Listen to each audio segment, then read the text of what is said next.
maging mapagpasalamat kailanman.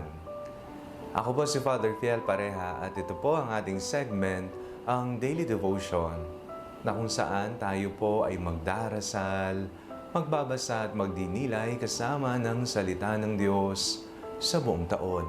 Manalangin tayo. Sa ngalan ng Ama, ng Anak at ng Espiritu Santo. Amen. Halina, banal na Espiritu, liwanagan mo ang aming puso at isip, nang maunawaan at maisabuhay namin ang iyong salita. Amen. Our Bible passage for today is from the Gospel of St. Luke chapter 1, verses 46 to 56, and I read it for you.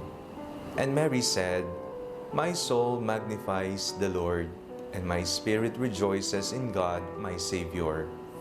For He has looked with favor on the lowliness of His servant. Surely, from now on, all generations will call me blessed.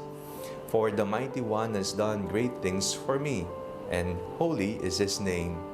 His mercy is for those who fear Him from generation to generation. He has shown strength with His arm.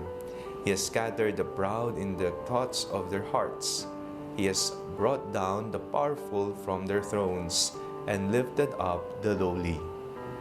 He has filled the hungry with good things, and sent the rich away empty. He has helped His servant Israel in remembrance of His mercy, according to the promise He made to our ancestors, to Abraham and to his descendants forever." And Mary remained with her for about 3 months, and then returned to her home. Maging mapagpasalamat palagi. May kilala po ba kayong tao na palagi mong maririnig sa kanyang bibig ang salitang salamat? Maraming salamat. Salamat po. Thank you po. Maliit na biyaya, malaking biyaya, salamat sa Diyos. May pagkain sa mesa, salamat sa Diyos.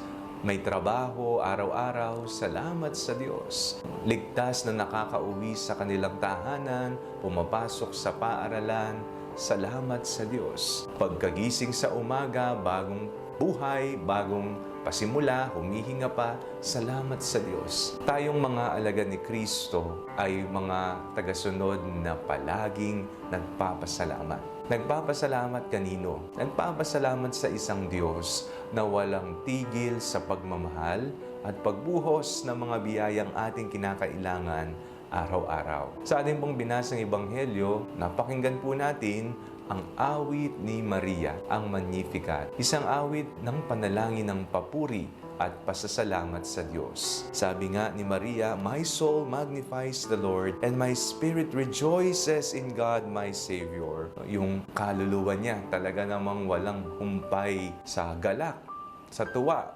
sapagkat nakitaan siya ng awa ng Diyos. Kinaawaan siya ng Diyos. Pinagkalooban siya ng awa ng Diyos.